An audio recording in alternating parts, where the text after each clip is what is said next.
Party అధ్యక్షులు సభాధ్యక్షులు లింగయాదవ్ గారు, వేదిక మీద ఉన్న అతిరథ మహారథులు, పార్టీ పెద్దలు, 4 నియోజకవర్గాల నుంచి ఈరోజు సూర్యాపేట జిల్లా కేంద్రానికి వచ్చేసిన పెద్దలందరికీ, అక్కజెల్లెళ్ళకి అందరికీ పేరు పేరున తెలంగాణ శుభాభివందనాలు. తెలంగాణ రావటానికంటే ముందు కరువు కాటకాలని తట్టుకోవటానికి చంద్రబాబు గారి హయాంలో ఆ రోజు వేసుకున్న పంటలు రక్షించుకోవడానికి సామాన్యులు, రైతులందరూ ఏం చేసిరంటే ఏకదాటిగా కప్పలకు పెళ్లిళ్ళు చేసిరు. మాకు వరుణుడు కరుణించాలే, మా వేసుకున్న పంటలు కాపాడాలని చెప్పేసి కప్పలకు పెళ్లిళ్ళు చేసిన చరిత్ర తెలంగాణ రాకముందు ఈ తెలంగాణ రైతాంగానికి ఉంది. తాగటానికి మంచినీళ్ళు లేవు, పంటలు పండించుకోవడానికి రైతాంగానికి నీళ్లు లేవు.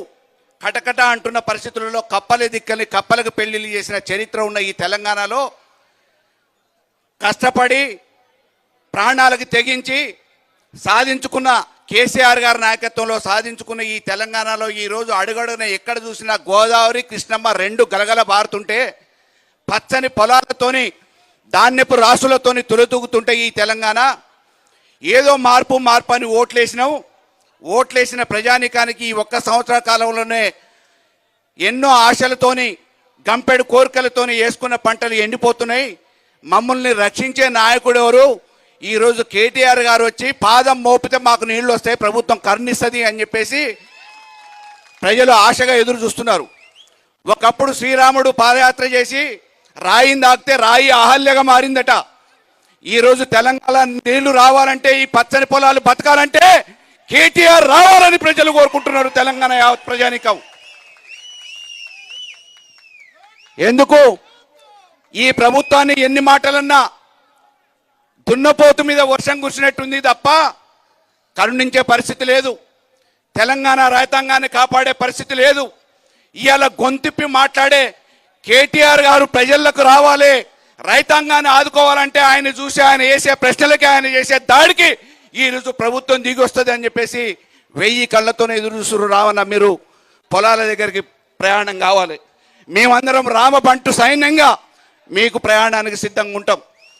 మేము ఇంకో ముఖ్య విషయం చెప్తున్నా, ఈ తెలంగాణకి ముఖదూరమైన కోదాడు నియోజకవర్గం ఈశాన్యం అవుతుంది రాష్ట్రానికి కూడా.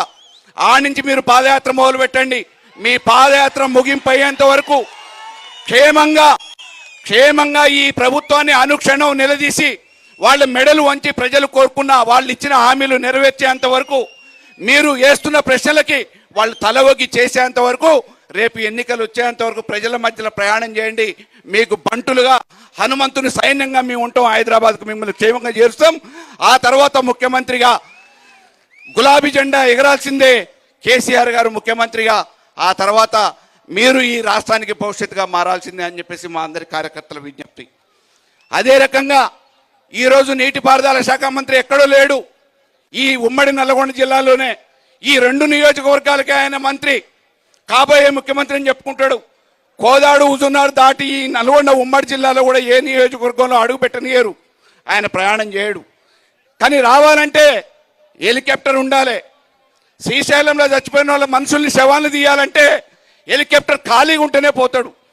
హెలికాప్టర్ ఖాళీ లేకపోతే ఆయనకు తీరిక దొరకదు. ఇటువంటి పరిస్థితులలో ఈ ప్రభుత్వం మెడలు వంచి గద్దె దింపమని మనం అడగట్లే. ప్రజాస్వామ్యయుతంగా ఎన్నుకున్న ఈ ప్రజల కోసం పనిచేస్తామని చెప్పి హామీ ఇచ్చిన ఈ నాయకులు మెడలు వంచి పనిచేపియాలని చెప్పేసి ఇవాళ బీఆర్ఎస్ సైన్యం ప్రజానికం కోరుకుంటుంది. దానికి అనుగుణంగా పోరాటం చేద్దాం. తప్పకుండా తెలంగాణ సాధించిన పార్టీగా, ఉద్యమ నాయకుడిగా ఈ తెలంగాణ ప్రజల ఆకాంక్ష కోసం, ఈ తెలంగాణ బంగారు భవిష్యత్తు కోసం ప్రాణాలని సైతం లెక్క చేయకుండా 6 నిమిషాలు పనిచేసిన కేసీఆర్ గారి ఆకాంక్షల మేరకు ఈ తెలంగాణ మళ్ళీ పునర్వైభవం తీసుకురావడానికి, బంగారు తెలంగాణ తీసుకురావడానికి మనమందరం కంకణబద్దులై రేపు జరగబోయే వరంగల్ సభకి హనుమంతుని సైన్యం కంటే ఇంకా ఎక్కువ గ్రామాలు మొత్తం ఖాళీ అయ్యి వరంగల్లో ఉండే విధంగా మా నియోజకవర్గం నుంచి తరలించడానికి మేమందరం సిద్ధంగా ఉంటామని చెప్పేసి మీకు హామీ ఇస్తూ సెలవు తీసుకుంటా. జై తెలంగాణ, జై కేసీఆర్.